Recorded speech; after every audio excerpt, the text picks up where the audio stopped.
from the Mercy One studio. Support for Faith on Trial and Iowa Catholic Radio provided in part by Imogene Ingredients.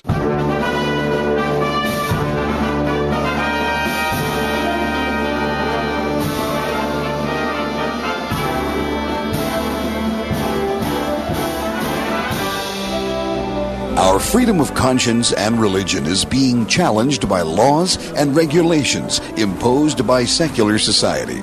It's time to hear from the top Christian litigators in the nation who have come forward to tell us the truth and help us defend our faith. Hear ye, hear ye. All rise. Faith on Trial with Defender of the Faith, Deacon Mike Manno, is in session. And good Thursday morning from the Mercy One Studios in West Des Moines. I'm Deacon Mike Manno, and sitting in for Gina is Julie Nelson from Catholic Women Now. Julie, how are you? I'm doing very well. Thank you for asking me. Certainly. It's an honor, well, this Deacon is the Mike. second time you've done it. Yes. So you're going to be a full-fledged co-host here shortly. Well, we'll see about that. Okay. Right? Okay. Well, you had a good show this morning. Yeah, we did. Because Catholic, for those in our audience that don't listen before Faith on Trial, Catholic Women Now comes on an hour earlier, and some people may not have heard what you do. Right. So why don't you tell us a little bit about what you had on your show today? Today we had David Curry. I co-hosted with Chris Magruder, and we had David Curry on, who's... You're the real brains behind the operation, well, though, right? well, we work together. Okay. We work together. Right. I can't take full credit. Anyway, we had David Curry on, who wrote a lot of people are familiar with his, he's wrote several books, but the one, Born Fundamentalist, Born Again Catholic, which he wrote as his conversion story back to the Catholic Church from being a fundamentalist pastor. I think I've got that book somewhere. Yeah, it was very. A lot of us have read it. It was really helpful in our own understanding of the faith and our own faith journeys. And actually, he wrote the book with its intention to explain to his father why he did this, and then it just became kind of a life of its own, and people started reading it and stuff. So yeah, that was kind of interesting. Yeah. So he talked about that last week on our show, and we got a lot of great questions from listeners that we decided to bring him back on and talk a little bit about some of the apologetics in our church, because I think that's something that you have to revisit every so often, either to refresh or to inform people, because a lot of Catholics right now with all that's going on, which we talk about here on Faith and Trial, people need to understand that sometimes the basis of our church, like doctrine and dogma, where does that come from? That's what we talked about today. Because the Pope said it in an airplane interview doesn't mean that it's now going to become dogma, right? You know, there's a strategy, there's a structure to our church that Jesus gave to us. And when, you know. Right, and especially in these times when everything is confused. Yes, everything out there is confused, and people look at the church and look at our beliefs and they say how quaint that is, right. You know. And we're not like that anymore because we're with it now. We're woke, you know. Yeah. And as if Jesus wasn't woke in his day, and they abandon certain basic tenets of our faith that we find uncomfortable watching them do that. And then when they try and force us to follow along or to require us by law to do certain things, that's what keeps this show going. You're right. Frankly. Yeah. Gives you content, right? It gives us content. Yeah. It gives us content, yeah. Well, and I think I always think, too, about what Venerable Bishop Archbishop Sheen said about, 90% of Catholics leave the church for not what it really is, for other things that are erroneous, and that really, if they got to know the church and understood it, something like 90% of the people who hate the Catholic Church hate what they think the Catholic Church is. That's it. Thank you. And not necessarily what it really is. Yes. Yeah. And so we try and, on this station anyway, we try and dispel some of those myths and bring people back to the true faith. This particular program, we look at the societal and legal pressures against people of faith, and sometimes we need to do this with a bottle of antacids as we talk about it, because it does get kind of difficult. We have a couple of guests that are going to join us later from the Family Research Council. For most of you, you know that it is a research and educational organization that's dedicated to articulating and advancing family-centered philosophy in public life. And so we're going to have two of their experts, and we're going to talk about the first 100 days of the Biden administration. We're going to talk about them in the areas of life, human dignity, family and religious liberty. And that's certainly going to be some rather interesting topics that we've got here. So we're going to look at this not necessarily from a political angle, although obviously politics comes in when you're evaluating a president, but we're not necessarily going to be talking about the economic policies or the foreign relation policies or all of those, and you can have your own opinions on that, but we're going to talk about specifically those areas that he is dealing with right now that are affecting our family values and our faith. And all of this is coming from a, quote, devout Catholic, too, which it puts more pressure on us, because I've heard that over and over again. Well, he's Catholic. What are you talking about then? He's Catholic. He's devout Catholic, carries a rosary with him. And there's, I think, a little bit more about being a devout Catholic than carrying a rosary in your pocket. Yeah, it kind of goes back to looking at the fruits. Mm-hmm. That's looking right. At the fruits. Goes back to looking at the fruits. All right. Let's see. I guess we're getting ready for a break here. We're going to take a little bit later, but we've had some timing problems on the other end. So I think we should be okay to take our break right now. You want to open us up with the opening prayer? I'd be happy to. In the name of the Father, and the Son, and the Holy Spirit, amen. God of peace, bring your peace to our violent world, peace in the hearts of all men and women, and peace among the nations of the earth. Turn to your way of love those whose hearts and minds are consumed with hatred. Strengthen us in hope, and give us the wisdom and courage to work tirelessly for a world where true peace and love reign among nations and in the hearts of all. And that's Pope Benedict. Pope Benedict XVI prayer. Yeah. Beautiful prayer. Beautiful prayer. We've been opening the program with that for some time. Gina found that. Yeah, it's in a just little book very that's appropriate. Floating around here, too, that you probably have used in your show, too. And it's very appropriate. Very appropriate. Well, thank you for the prayer, and thank you for being here with me, so I don't have to sit in here all by myself and make sure we get everybody on the phone that's supposed to be on the phone. Anyway, we're going to take a break now. You're listening to Faith on Trial on Iowa Catholic Radio, and Julie and I will be back in just about 3 minutes. Support for Iowa Catholic Radio and John Leonetti in the Morning is provided by Blessman International. Blessman International partners with volunteers and donors to provide sustainable programs for children in South Africa by leading a 12-day, all-inclusive experience sharing the heart of Christ with vulnerable children in South Africa. Teams are forming to do something significant in an African child's life. Learn more at blessmaninternational.org. That's blessmaninternational.org. Thank you, Blessman International, for your support of Iowa Catholic Radio. Support for Iowa Catholic Radio and the Uncommon Good provided by Mercy College of Health Sciences, where you can chart your course for more. This is Bo Bonner. And I'm Dr. Bud Marr from the Uncommon Good. Mercy College provides unparalleled clinical rotations, hands-on learning, accelerated education, and flexible schedules. Since 1899, Mercy College has been transforming students into healthcare professionals. Guided by Catholic values, our faculty put classroom theory into practice. Students are prepared for roles in service and leadership throughout their own careers. Learn more at mchs.edu. Support for Iowa Catholic Radio and John Leonetti in the Morning provided by Bell Construction. Bell Construction is a roofing company. They specialize in residential re-roofs, like commercial jobs, and have the experience to meet all of your roofing needs with personal service. With Bell Construction, the owner will come to your home or place of business in person to inspect and ensure the quality of work that you deserve. They pride themselves in working with you on a personal basis and making sure you are satisfied. Bell Construction, 515-963-4494. Bell Construction. Thank you, Big Red Q Quick Print, for underwriting the sports report. Family owned and operated since 1980, Big Red Q Quick Print is a full-service print shop ready to help you with all your printing needs with speed and accuracy. Forms, manuals, brochures, letterhead, envelopes, business cards, custom invitations, design, and bindery. Big Red Q Quick Print, located across from Merle Hay Mall. Online at bigredq-desmoines.com. Big Red Q Quick Print. We make printing easy. Support for Iowa Catholic Radio and Catholic Women Now provided in part by Marr Security, providing security solutions for homes and businesses since 1953. Marr Security is a Catholic-owned family business supplying security systems, access control systems, video surveillance, fire alarm systems, and video doorbells. All alarm systems are monitored out of their monitoring center located in the state of Iowa. Marr Security, 515-244-5660, permarsecurity.com.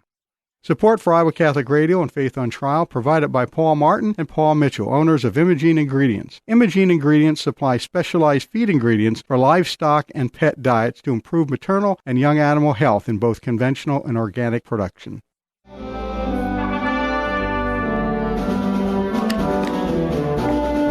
And we're back. You're listening to Faith on Trial on Iowa Catholic Radio. I'm Deacon Mike Manno, along with Julie Nelson from Catholic Women Now, sitting in for Gina Knoll. And we are joined now by Connor Semelsberger and Mary Beth Waddell from the Family Research Council. And Connor, I hope I pronounced that correctly, or at least got close to it. Yes, spot on. Good. All right.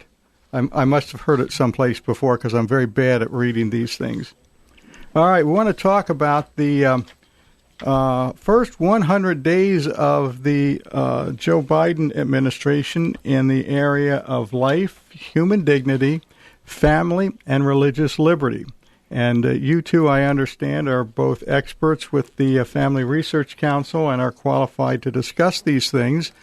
So however you guys want to do this, pick up one of the topics and we'll just start there. Connor, you want to go ahead? Yeah, so Connor Semelsberger here, and my main role at FRC is covering the life and human dignity issues. And boy, looking back at Joe Biden's first 100 days, he was not kind to unborn children and promoting life around our country. What we came to discover is actually Joe Biden has allowed 19 times more federal funds to be available for abortions or abortion providers than his predecessor Barack Obama did in his first 100 days. Billions and billions of dollars, unseen before, that lacked key pro-life protections, mostly from the COVID-19 bill that he signed into law back in March, that really just opened the door for our taxpayer dollars to subsidize the abortion industry to a degree that we had never seen before. Beyond that, though, he's even moved across the board. His administration, specifically at the Department of Health and Human Services, has already gone underway to undo a lot of the great regulations and enforcements of federal law that President Trump had in place. Let's just stop there for a minute and talk about the Health and Human Services and the appointee there, Xavier Becerra. Mm-hmm. Yeah, no, he is bad news. Claims to be a Catholic himself, but so does Joe Biden. Yes, likewise. And when you look at his public record, though, from the time he was a member of Congress for 20-plus years to being the Attorney General of California, he did nothing to support the church or teachings of the church in any way, shape, or form. I mean, going right at suing the Trump administration for giving a religious freedom protection for the Little Sisters of the Poor because they did not want to be forced to provide contraceptions on their health plans. Right. Until his appointment was confirmed, he was still going after the Little Sisters of the Poor as the Attorney General there, and this would be about the third or fourth time that these guys have taken the Little Sisters of the Poor up to the Supreme Court, where they will probably win again. But it does seem that he has a problem with these good sisters. Yeah, of course. And I mean, beyond that, just conscience protections for doctors. Again, the Trump administration had put in place broader enforcement of existing federal laws that protect the conscience rights of doctors to not have to be forced to perform or refer for abortions. And again, Xavier Becerra, as Attorney General of California, sued the Trump administration, not wanting those additional enforcement mechanisms to be put in place. And but it seems to me that not only was he doing that with the issue of abortion, but also with euthanasia and physician-assisted suicide.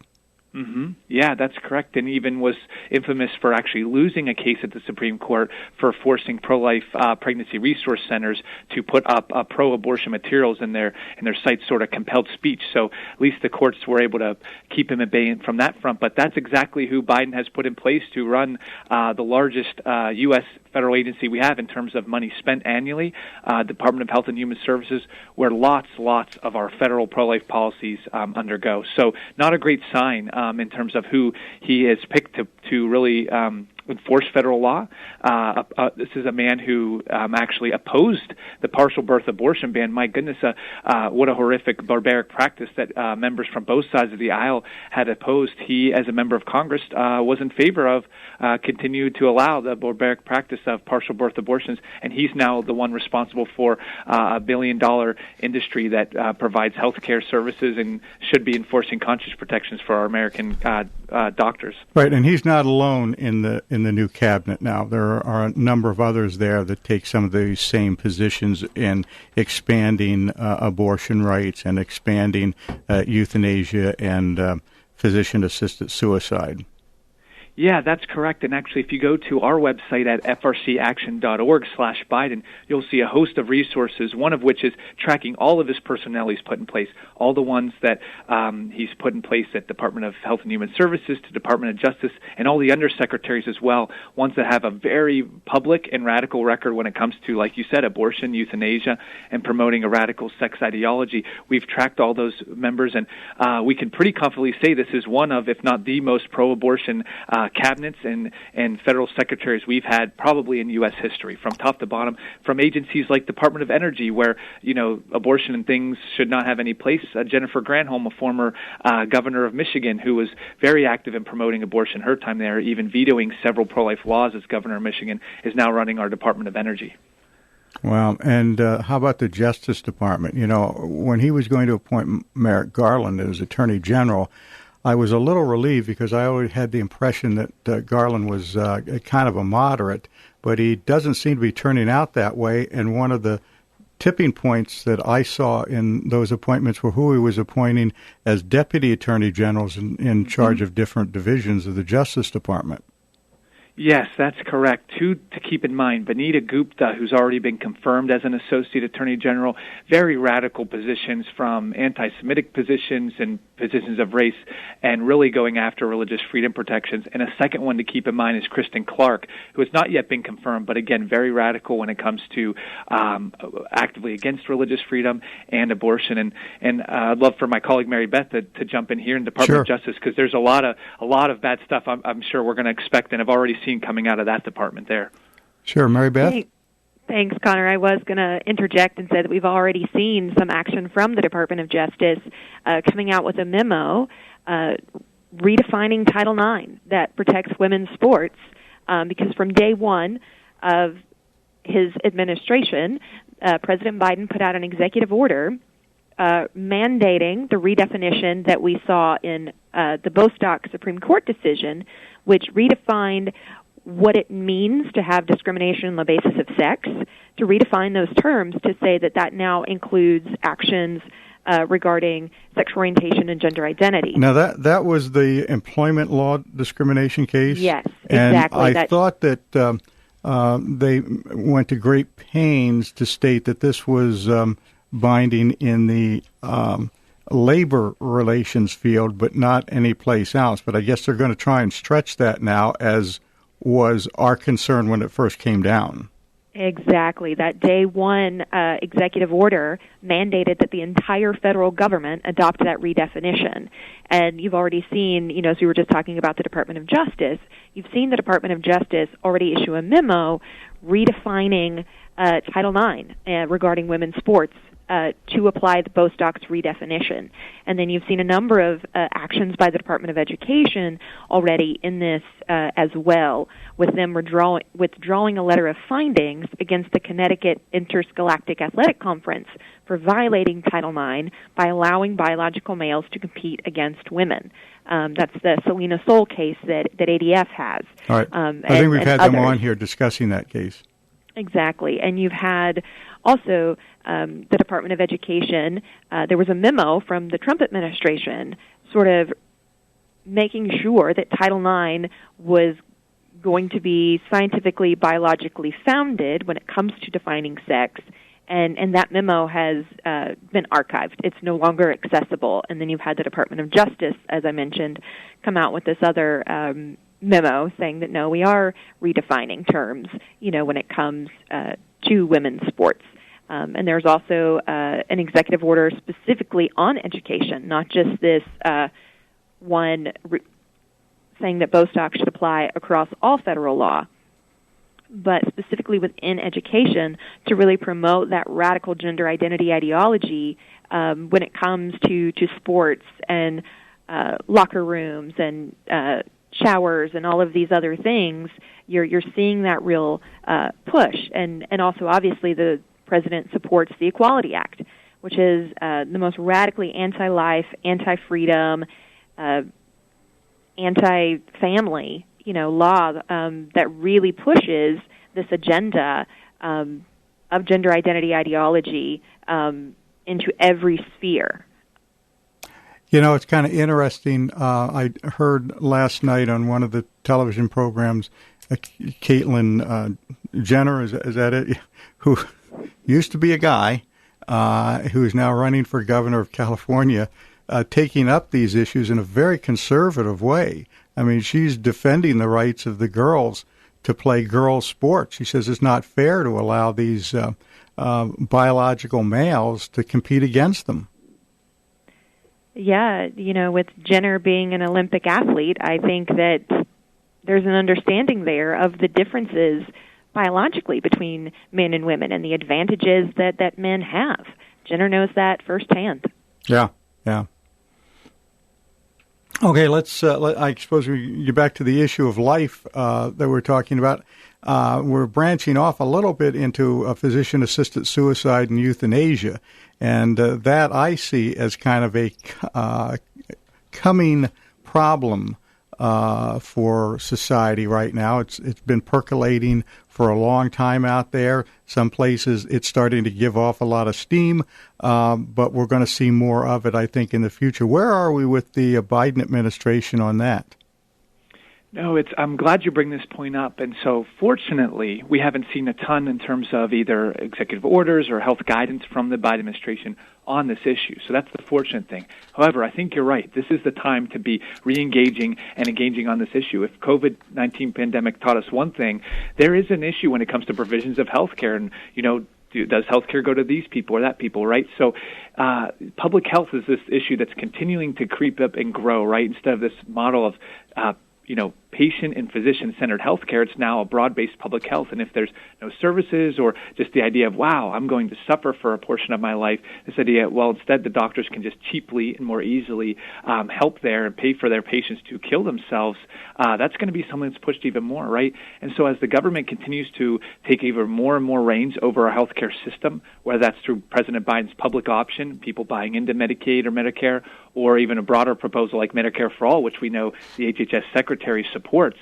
these exact issues are going to come up if it's a government-run system and they decide, well, this life's more valuable than that life, and or the idea that, it's a lot cheaper to pay for you to end your suffering now rather than pay for your cancer treatments for another 6 or 10 months. Those are the exact questions us pro-lifers need to be wrestling with and ensuring the administration does not come off the rails when it comes to promoting, euthanasia or physician-assisted suicide.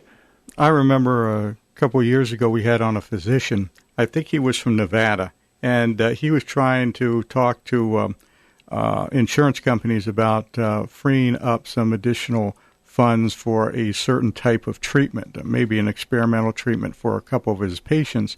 And their response back, and they were located in California, where else? Their response back was, well, we can't do that, but here's what we can do for you. You can give them this pill or this injection and they'll go away, basically. And it's a lot cheaper for everybody. Yeah, and you know what? A lot of these policies usually are developed and passed at the state level. Sort of states out in the West Coast, as you mentioned, sort of have passed these laws. But others that you would expect of more liberal states maybe have even not waded quite yet into that territory for certain fears or backlash that they've gotten from the healthcare community. But like I mentioned, with the COVID-19 pandemic, with states now reimagining, hey, where are our state budgets going? I could see a renewed push, especially at the state level, and probably getting some cover from the federal government to enact these sorts of laws, which again totally devalue human life and human dignity, instead of working through and working with people through their sufferings in their lives, or the maybe disabilities or disadvantages they have. Instead of working through that and providing human care, instead it's just here's a pill or what's the most cheapest or easiest thing for our state or federal government. Yeah, but it seems to me also now that it is the red states that are now coming forward at the state level. For example, in Iowa, where we are, the legislature just passed a law banning these vaccination passports, which the governor says this morning she's going to be happy to sign when it hits her desk. And there's now voter registration laws and new election laws protecting the right to vote and requiring voter identification that are passing in a lot of these red states. So it seems to me we're setting up a state versus state argument here for some of these issues, but I guess the federal government, at least as we're looking at it as it is constituted now, is going to tip the balance the other way. Yeah, I think that's a big issue because you see this too on the women's sports issue. You know, you have so many states that are protecting women's sports, and the federal government is not wanting to. And you have the federal government that's also trying to push H.R. 1 and S1, which is a supposed election integrity law.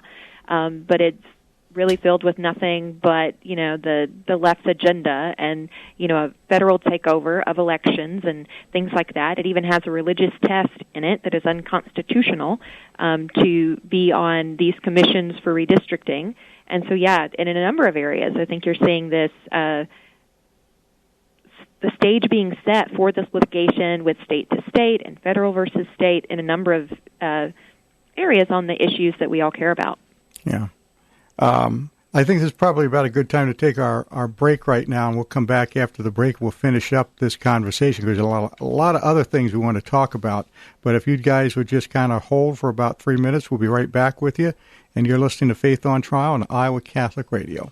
Thank you, Big Red Q Quick Print, for underwriting the sports report. Family owned and operated since 1980. Big Red Q Quick Print is a full-service print shop ready to help you with all your printing needs with speed and accuracy. Forms, manuals, brochures, letterhead, envelopes, business cards, custom invitations, design, and bindery. Big Red Q Quick Print, located across from Merle Hay Mall. Online at bigredq-desmoines.com. Big Red Q Quick Print. We make printing easy. Support for Iowa Catholic Radio and John Leonetti in the Morning provided by Bell Construction. Bell Construction is a roofing company. They specialize in residential re-roofs, like commercial jobs, and have the experience to meet all of your roofing needs with personal service. With Bell Construction, the owner will come to your home or place of business in person to inspect and ensure the quality of work that you deserve. They pride themselves in working with you on a personal basis and making sure you are satisfied. Bell Construction, 515-963-4494. Bell Construction. Support for Iowa Catholic Radio and the Uncommon Good provided by Mercy College of Health Sciences, where you can chart your course for more. This is Bo Bonner. And I'm Dr. Bud Marr from the Uncommon Good. Mercy College provides unparalleled clinical rotations, hands-on learning, accelerated education, and flexible schedules. Since 1899, Mercy College has been transforming students into healthcare professionals. Guided by Catholic values, our faculty put classroom theory into practice. Students are prepared for roles in service and leadership throughout their own careers. Learn more at mchs.edu. Support for Iowa Catholic Radio and Dowling Catholic Sports is provided in part by Ashworth Vision Clinic. With 2 licensed optometrists, Barbara Sheets, a Dowling graduate, and Dr. Craig Harper, the Ashworth Vision Clinic team provides complete eye exams, contact lenses, glasses, glaucoma testing, and pre- and post-operative care. Ashworth Vision Clinic is located at 60th and Ashworth in West Des Moines. 515-440-4610 or online, ashworthvision.com.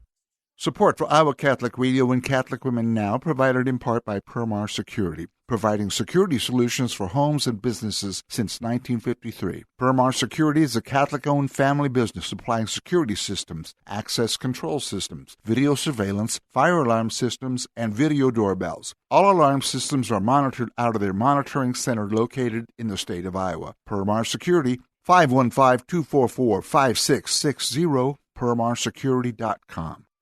Here's your forecast on Iowa Catholic Radio. High pressure will be over the area for a while, so we're expecting sunshine. Will be a little gusty through the afternoon, and today's temperature in the mid-60s.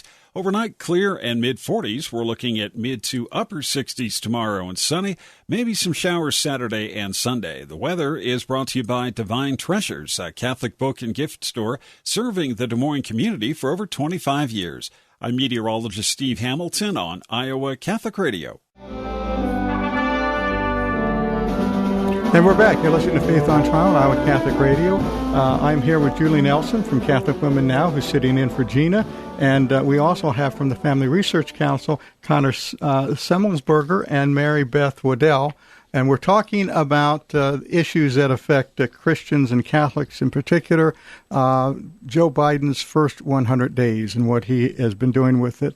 And Julie, I think you had a question for our guest. Yes, I did. As we were ending the last segment, you were talking a little bit about what states are passing or getting more proactive in the area of like euthanasia. So my question, I was wondering, is like all these things that are coming from the federal level, these mandates and these executive orders, how binding are those for state governments? Is there some way that state governments can work around, pass things that would overstep those federal mandates?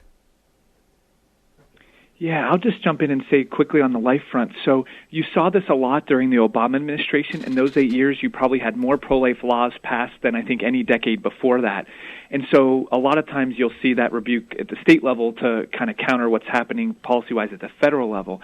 And so it depends on what the policies are or where federal regulations might allow. So education, and I'll let my colleague talk about that, there's a lot more deference to the states. But when it comes to things like Medicaid, for example, and Medicaid funding, you saw lots of states try to defund Planned Parenthood, either through Title X or Medicaid through statute. But the Obama administration sent out very strict guidance and really came back hard through the courts as well as through federal regulations because they oversee these health programs like Title X and Medicaid, really throwing the book at states that tried to divert funds away from Planned Parenthood or abortion businesses. So we saw that play out during the Obama years, and I'm sure we'll see the same thing where states are trying to pass legislation and will either be reliant upon court decisions to uphold their state laws or groups of states getting together to sue over something that might be overly burdensome on the states. So it's hard. The states will do what they can, but it's sort of case by case and policy by policy on, hey, this is very much directly enforced by the government, or it's more just a guidance or a letter that states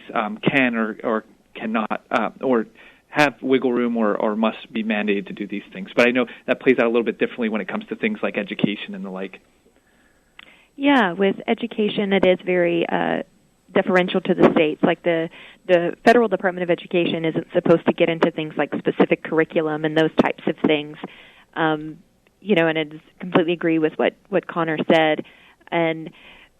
But it's still vitally important for the states to engage and for the states to pass these good policy laws, because that then pushes back on the federal government. Even though the federal government technically trumps state law in our federalism structure, that it does create room for conversation on the issue. It creates room for litigation so that any unconstitutional things that the federal government is trying to do can be overturned, and that sort of thing. So there's still great value in the states acting and moving in these good ways. One of the things I'll add that is helpful about challenging some of these federal regulations is that as the lower courts are rendering certain decisions which are usually against us in favor of the federal government, you have an opportunity to load up the record with your own information, which as you go up further through the line of courts up to the Supreme Court, you've given appellate judges an opportunity to look in at those issues where they are in a position to overturn prior precedent and rely on that new record that's brought up before it. Obviously, a district court judge can't overturn precedent, but an appeals court judge can, the precedent in his circuit, and again, the Supreme Court can do that too. So I know of a lot of cases where they've just loaded up the record because they know they're going to lose, but they've loaded up the record to set it up for an appeal. That's good to know. Well, I appreciate that because I'm not a lawyer. I'm kind of the layman here in the seat, so I do appreciate knowing that. And it does give you a sense of continue the fight. It's not over. It's not over. You just need to continue. It's never over. Yeah, that's never right. over till you draw your last breath. Then you hope you're on the winning side. Mm-hmm. All right, let's talk a little bit about religious liberty, which is a big thing for this program. What is going on in the area of religious liberty with the new Biden administration? Unfortunately, you are not seeing the same support that you saw in the previous administration. That's what keeps this show on the air, by the way. But go ahead.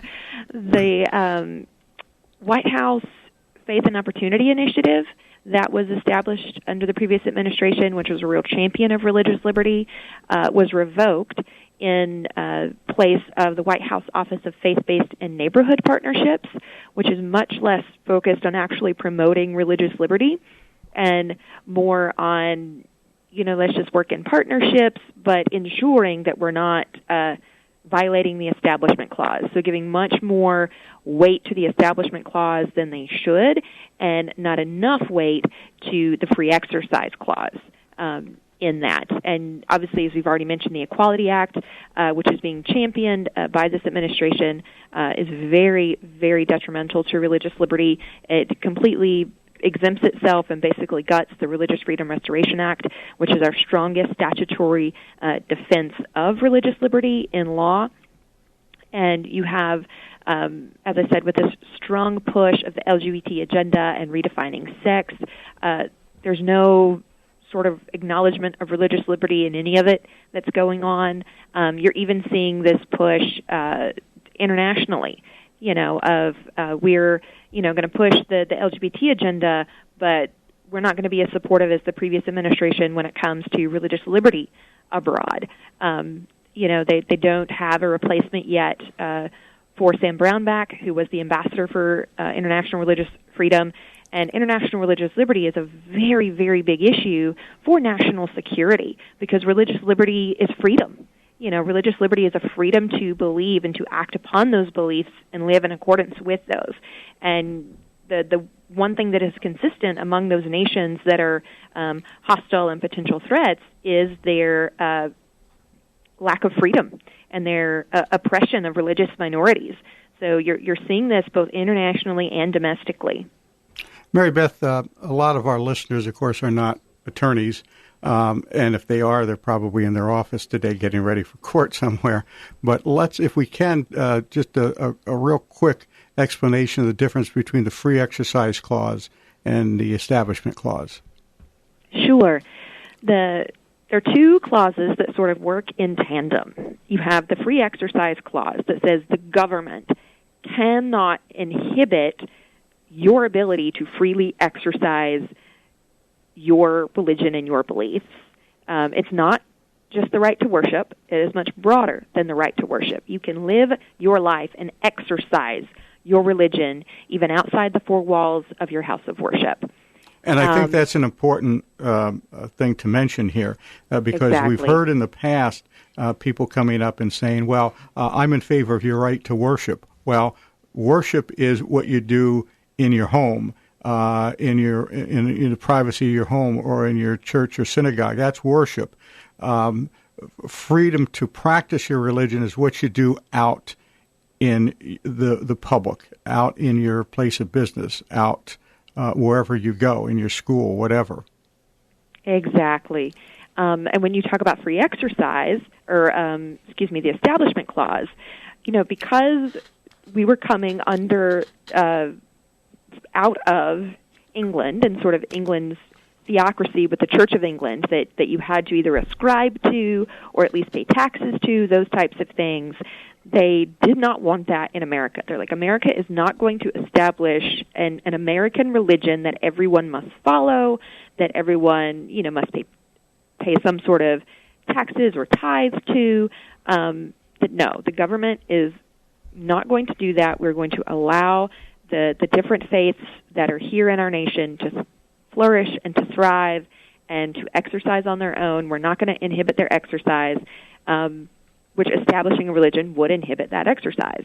And so we're not going to have a national Church of America, sort of a thing. Okay, so then when when the government says in a regulation that, hey, if you're a doctor and somebody comes in and wants to commit suicide and wants your help, you either have to do it or have to find somebody that can do it for them. That's infringing on your right to practice your faith. Absolutely. But that's exactly the type of situation that we're seeing in a number of places, not just with assisted suicide, but with abortion and this sex reassignment surgery and all sorts of things like this, especially in the area of Catholic hospitals that are being told in some places that, hey, you must, or we're cutting off your federal funds. Yeah, absolutely. You're seeing, like Jack Phillips, the day he won his case, he immediately was sued again. Yeah. And as we've already talked By about, the same Little people. Sisters of the Poor, Mm-hmm. yeah. The Little Sisters of the Poor have repeatedly, for years, been in litigation now. And then the Selena Soul case, and all of those in the sports scenario, that you really are seeing this heavy push and this framing of religious liberty as something that is bad, as something that is a sword and not a shield to sort of defend your right to believe and to exercise that belief. That RFRA is still a very strong defense that is primarily used by religious minorities to protect their rights to exercise their religion. It's not some bludgeon that has been and is being used to sort of enforce any type of theocracy. Okay, how about family? The issue of family. Where are we with that with the first 100 days? Yeah, I think a lot of this really, with this promotion of the LGBT agenda and this redefinition of sex, you're sort of redefining, like, what is a family? What does it mean to be a man, a woman, a mother, a father, a husband, a wife? Like all of these terms. In the House of Representatives, you can't use those words now. Absolutely, right? You yeah. can't. That was Nancy Pelosi's rule. You can't use mother. You can't use father. I guess it's just a parent figure is what they use. But yeah, they're sanitizing the language.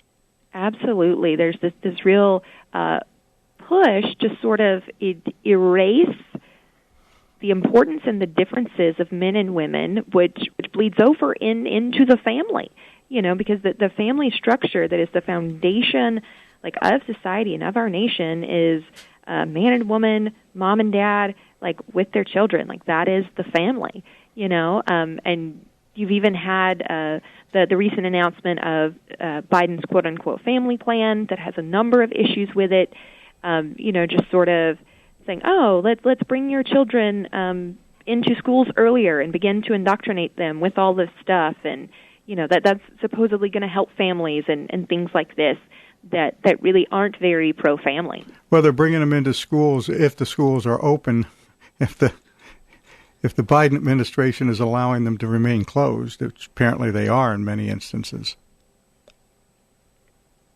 Yeah, I think that's one of the blessings that I think we've seen is parents are even now more engaged than ever in their children's education. They're seeing what their children have been taught, and it's right in their faces more than it ever has been before.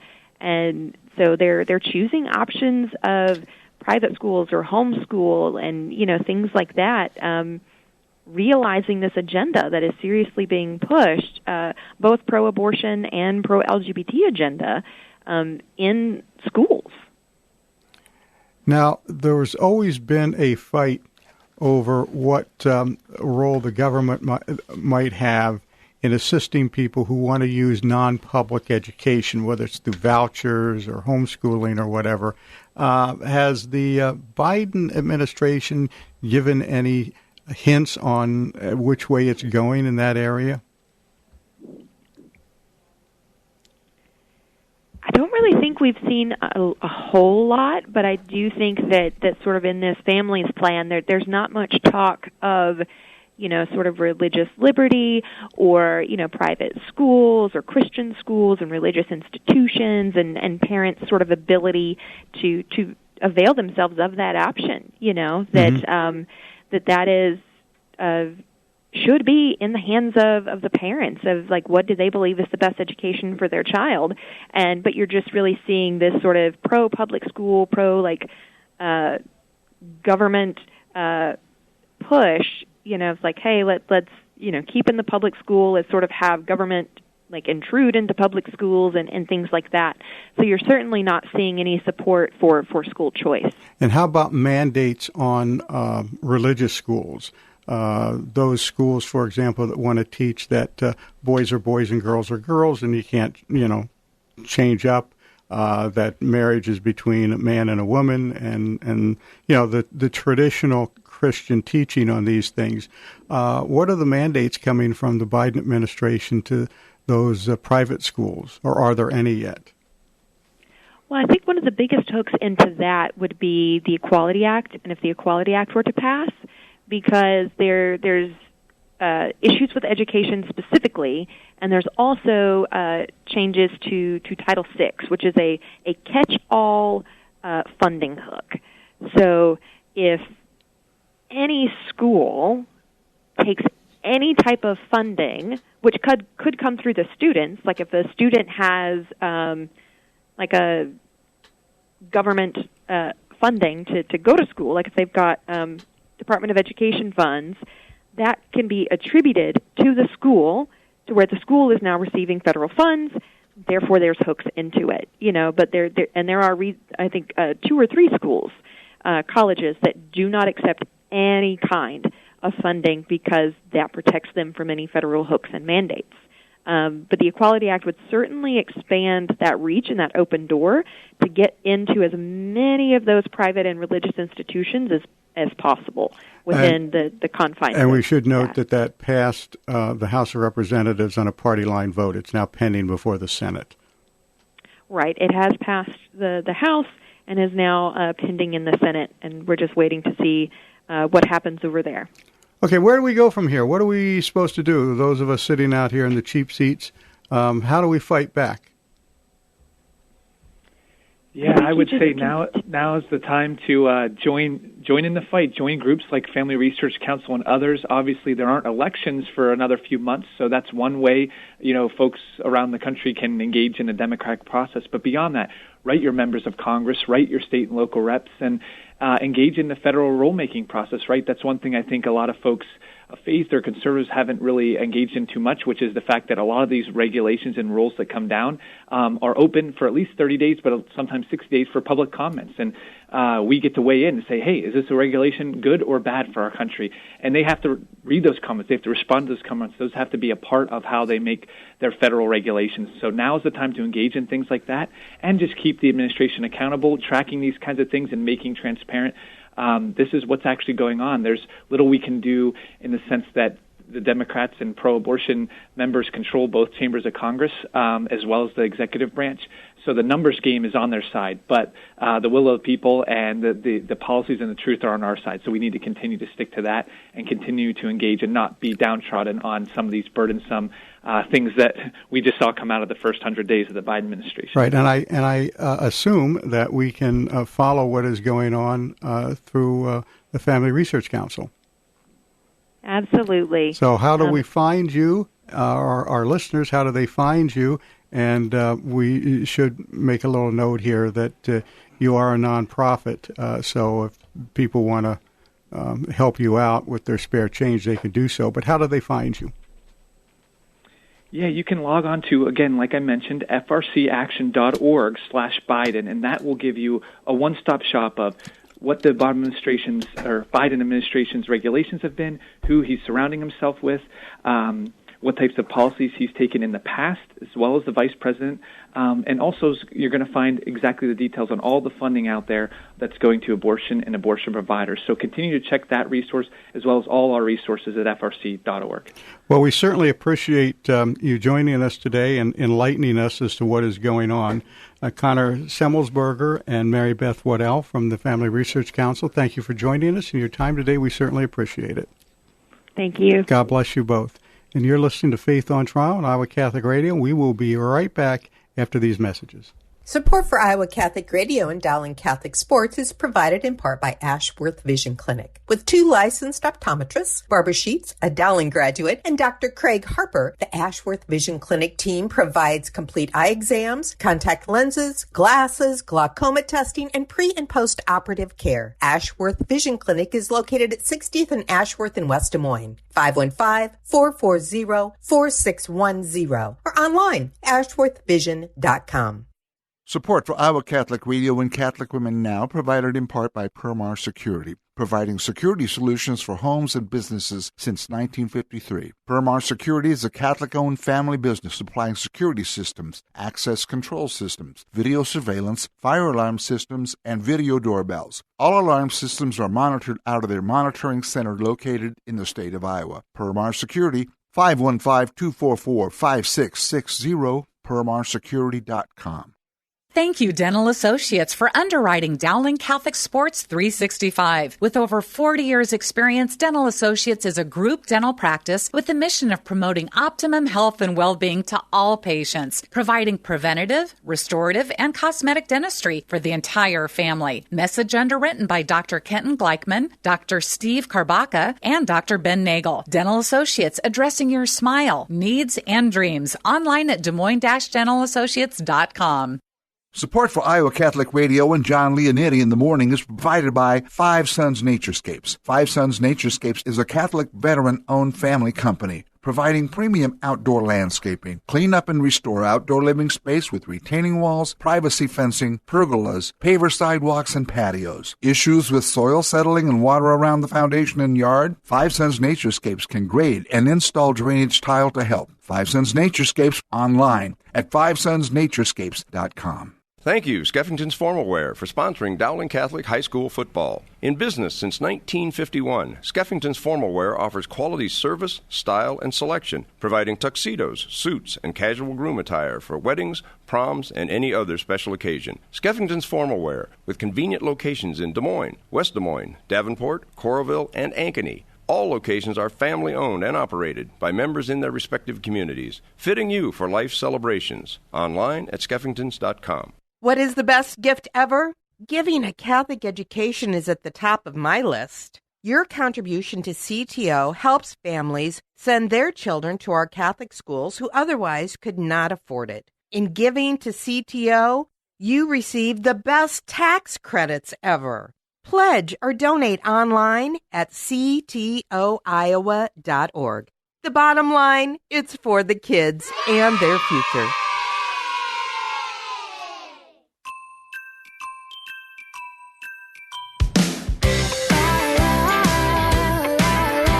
We're playing your song, Julie. You are. Did I get my time wrong? Am I kind of like deja vu all over again? No, we did this in your honor. So well, thank you for joining us today. We certainly appreciate it. It was very interesting. I don't know how much I contributed, but I tell you, this is fascinating. It was good for me. And you know, just one thing, my big takeaway is that we, the people, still have a voice. That's right. You know, and I think there's a lot of people feeling so inundated right now that, like, why would it matter?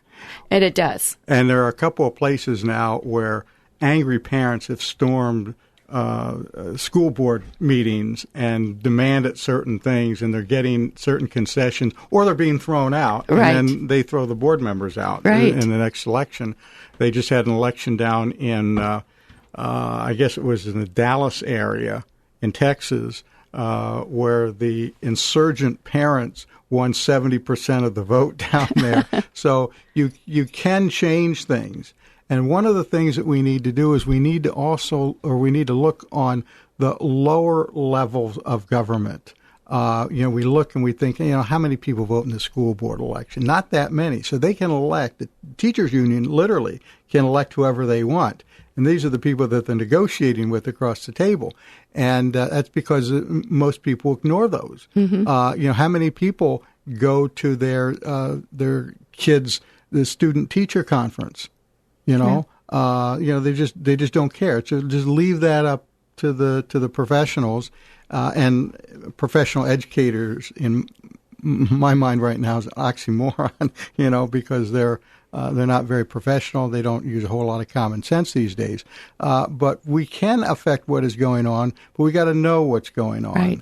And imagine if you were in my position where you're looking at all this stuff every day coming across, because you're trying to put together a radio program, trying to put together a weekly column, and to talk about these things, and it can be very depressing, looking at this coming through. We're just talking off the air about the case that the Supreme Court just rejected, which was Texas' suit against California over the rule that puts Texas on a do not go to list where they can't send California workers or California officials to Texas for anything official.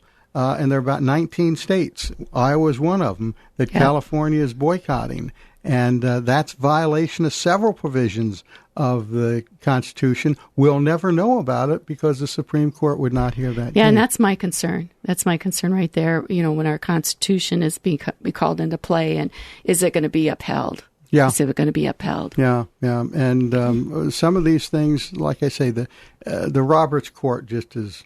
John Roberts has been a chameleon, and he's part of the swamp there, and unfortunately, that's it. All right, we've going to have to leave it at that. Our time is pretty much up, so let's end with our prayer to St. Michael. St. Michael the Archangel, defend us in battle, be our protection against the wickedness and snares of the devil. May God rebuke him, we humbly pray, and do thou, Prince of the heavenly host, by the power of God, thrust into hell Satan and all the evil spirits who prowl about the world, seeking the ruin of souls.